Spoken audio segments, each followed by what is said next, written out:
ministre d'État, ministre de la Justice et garde des Sceaux de la République démocratique du Congo, et ma chère sœur, j'allais dire Madame la Présidente sortante, mais vous ne sortez pas, puisque vous avez fini par nous dire que vous restez.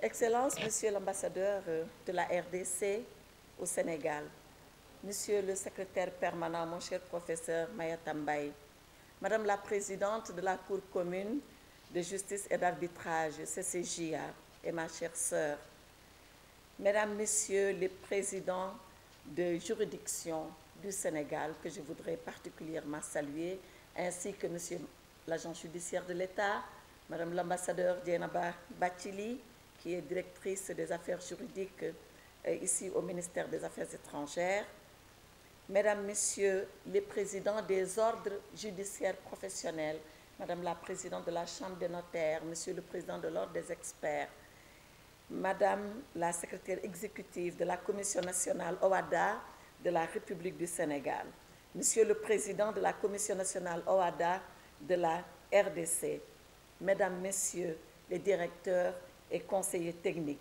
Mesdames, Messieurs, en vos rangs, grades et qualités, chers invités. Je voudrais, ma chère Rose, vous souhaiter une excellente bienvenue ici au Sénégal. Le juge Ibrahima Faye l'a dit, le Sénégal se qualifie d'être la terre de la Teranga. Et il a expliqué que la Teranga voudrait signifier l'hospitalité, mais bien plus que cela. Au-delà de cela, Teranga signifie tout un ensemble de civilités qui vont bien sûr de l'hospitalité à la gentillesse, à l'art de recevoir, de vous mettre à l'aise, toutes choses qu'on ne peut pas restituer en un seul simple mot en français, puisque ce mot n'existe pas. Et c'est pour ça que nous tenons à la Teranga. Je voudrais donc, au nom de cette Teranga légendaire, vous souhaiter une excellente bienvenue au Sénégal, à vous-même et à toute la délégation qui vous accompagne. Et ces mots de Teranga vont également à l'endroit, on ne devrait pas le dire, mais on le dit, du professeur Mayata Mbaye, qui tout en n'étant pas chez lui est quand même chez lui. On le dit pour Madame la Présidente de la Cour commune de justice et d'arbitrage, CCJA. On le dit pour Monsieur le Directeur général de l'ERSUMA et à tous les autres qui sont là pour vous accompagner dans cette cérémonie importante que nous avons voulu très symbolique en terre sénégalaise de passation de charge. Alors, Madame le ministre d'État, en vous disant tout le plaisir que nous avons à vous recevoir, comment ne pas vous féliciter? Vous féliciter doublement. D'abord, pour ces magnifiques élections que vous venez d'organiser et à l'issue desquelles Son Excellence le Président Félix Antoine Tshisekedi Tshilombo a été reconduit à la tête de votre pays. Nous mesurons ce que sont les élections en terre africaine. Nous allons en tenir une dans le courant du mois de février et prions qu'à l'instar de RDC, le Sénégal également puisse les tenir dans d'excellentes conditions. Je voudrais donc vous féliciter pour cela, mais également vous féliciter pour ce travail remarquable que vous avez réalisé à la tête de notre organisation commune. Que d'activités et que de tâches menées en seulement une année. On doit le rappeler, et dans des circonstances particulièrement difficiles, vous l'avez dit dans votre propos. Et c'est tout ça qui fait le grand bénéfice que vous avez eu à être à la tête de l'OHADA durant cette année 2003. Donc je voudrais vous demander de transmettre toutes nos félicitations à Monsieur le Président Tshisekedi. Je le fais au nom du gouvernement du Sénégal, mais également au nom du peuple sénégalais. Je voudrais tout aussi féliciter et remercier le professeur Mayata Mbaye, secrétaire permanent de l'OHADA, avec mes félicitations pour l'engagement et la détermination qui sont les siens pour qu'il continue à s'évertuer encore à impulser davantage une nouvelle dynamique à notre organisation. À Madame la Présidente de CCJA, ainsi qu'à Monsieur le Directeur général de l'ERSUMA Et à tous les autres, je voudrais redire l'engagement du Sénégal à être à leur côté pour encore davantage travailler au profit de notre organisation commune. Madame le ministre d'État, durant l'année écoulée, vous avez brillamment présidé aux destinées de notre organisation, mais surtout, vous avez contribué à son rayonnement sur la scène africaine et internationale. Je vous redis encore mes sincères félicitations, puisque vous l'avez dit et cela se sait, vous n'avez ménagé aucun effort pour porter encore plus haut et plus loin le flambeau de l'OHADA. Et les résultats sont appréciables. Parce que, à l'occasion de la 5e session du Conseil des ministres, qui s'est tenue les 16 et 17 octobre 2023 à Kinshasa, nous pouvons passer en revue les conclusions issues de cette session. C'est la raison pour laquelle, en héritant de la présidence de cette haute institution de coopération visant l'intégration par l'harmonisation du droit des affaires, je puis vous assurer, au nom du Sénégal, de mon engagement à davantage baliser cette voie vers la concrétisation de la volonté des pères fondateurs d'instaurer sur le sol africain une communauté économique africaine telle que prônée par nos États membres. Je suis consciente de l'ampleur de la tâche. Et voilà que, à mes craintes, le professeur Mayata Mbaye a encore ajouté davantage d'engagement et davantage de responsabilité. Je voudrais les reciter ici. La révision du traité, quel énorme sujet, mais nous allons nous y atteler. Le changement de statut de la CCJA en la distinguant de ses fonctions de juridiction avec un centre d'arbitrage, quelle autre affaire à mener? Réunir, tenir la conférence des chefs d'État 10 ans, que dis-je, 11 ans après la dernière, quelle responsabilité? Et enfin, revoir le manuel de procédure, changer le statut du personnel et surtout faire adopter l'acte uniforme sur le DIP. C'est un travail de titan, de pharaon qui nous attend.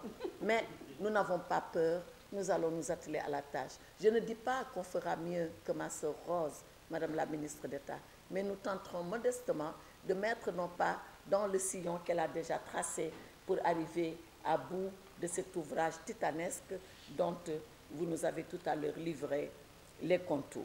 Donc, le Sénégal fera de son mieux pour relever les défis, tous les défis, et consolider ainsi les nombreux acquis que nous avons engrangés au cours de ces 30 dernières années. Puisque la modestie n'étant pas une maladie incurable, nous n'allons pas bouder notre plaisir. En 30 ans, beaucoup de choses ont été faites. Certes, il y a beaucoup de choses à faire, mais beaucoup de choses ont été faites en termes de réforme, en termes de mise en place d'institutions. Et il me plaît ici de rappeler qu'à l'occasion de la réunion des chefs d'État et de gouvernement tenue à Ouagadougou le 17 octobre 2013 déjà, ce qui coïncidait avec le 20e anniversaire, des directives claires et pertinentes avaient été données afin d'impulser des axes de progrès indispensables à la bonne marche de notre organisation. Et les résultats sont là, et ils sont sans équivoque.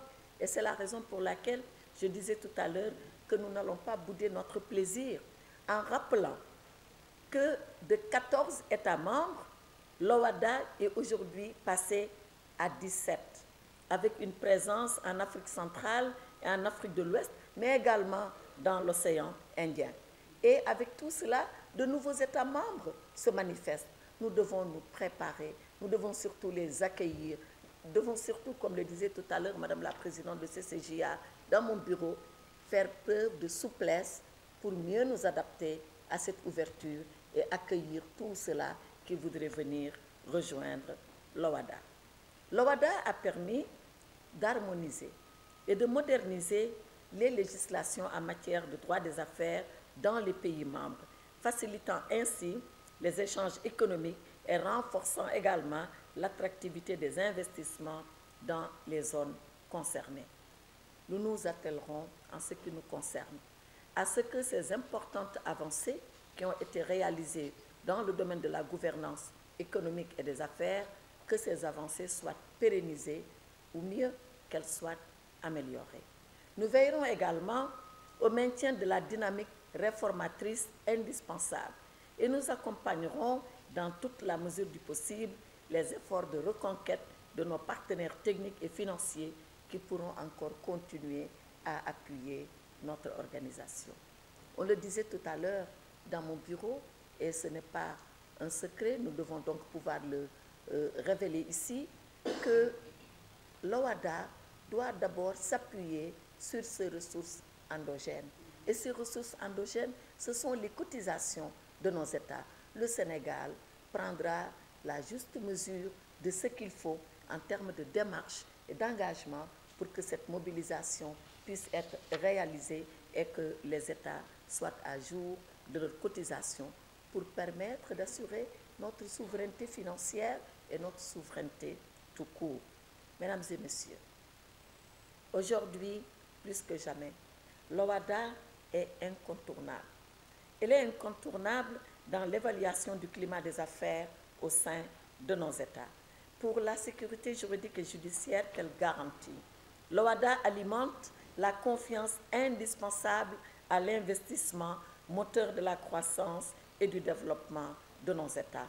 Nous devons donc prendre la responsabilité, la pleine responsabilité commune d'œuvrer à la consolidation de l'OHADA.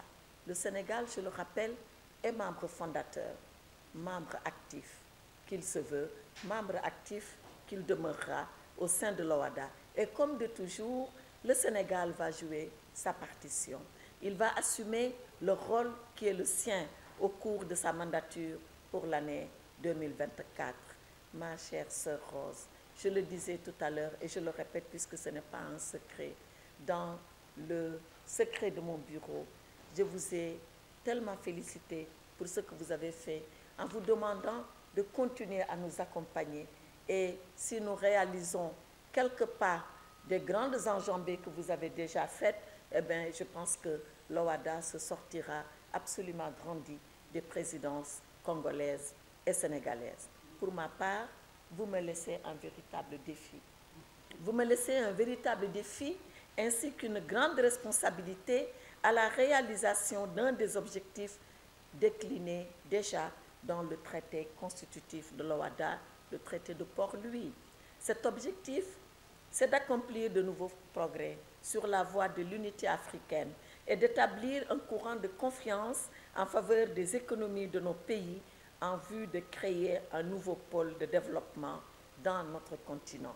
Oui, l'OHADA a cette ambition, créer un nouveau pôle de développement dans notre continent. Et l'OHADA a cette ambition de servir de locomotive au continent africain pour qu'à l'instar de ce que nous sommes en train de faire, certes avec beaucoup de difficultés, mais bien sûr avec beaucoup de volonté, que toute l'Union africaine s'arrime à l'OHADA pour qu'enfin nous puissions arriver à cette intégration continentale telle que l'ont voulu, souhaité et travaillé les pères fondateurs de l'organisation continentale.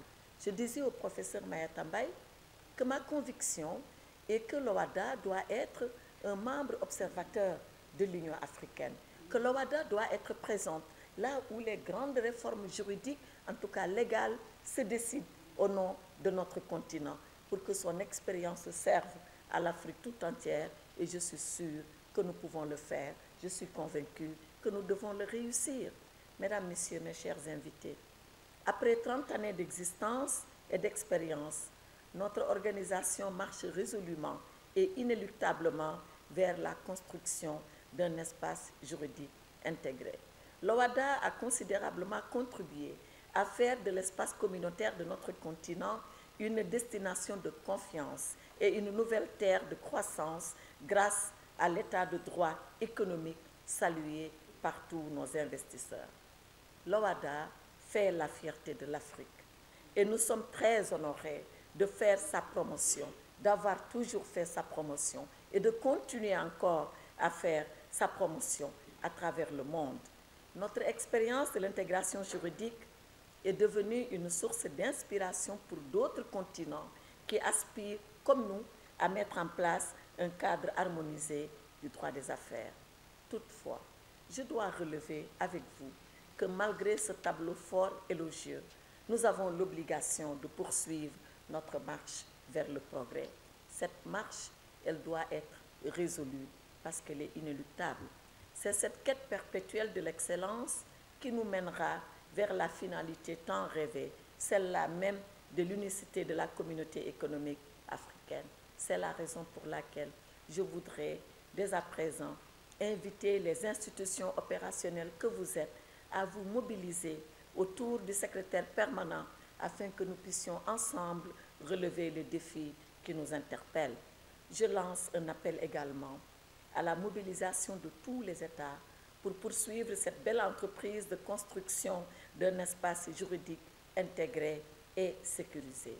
Je souhaite vivement que l'atteinte de cet ambitieux objectif puisse coïncider avec la présidence sénégalaise de notre organisation, avec l'engagement manifesté par le gouvernement du Sénégal par ma voix, mais avec l'engagement de l'ensemble des États partis. L'espoir nous est permis. Alors, ma chère Rose, rendez-vous est d'ores et déjà pris pour la 57e session du Conseil des ministres prévue ici même à Dakar le 6 février prochain, mais session à laquelle j'ai convié tous mes collègues, ministres de la Justice et ministres titulaires de l'OHADA, pour que, encore à Dakar, à l'instar de l'examen de tout premier acte uniforme, ici même sur la terre sénégalaise, que l'OHADA pose un jalon historique dans sa marche résolue vers l'intégration. Je vous remercie de votre aimable attention.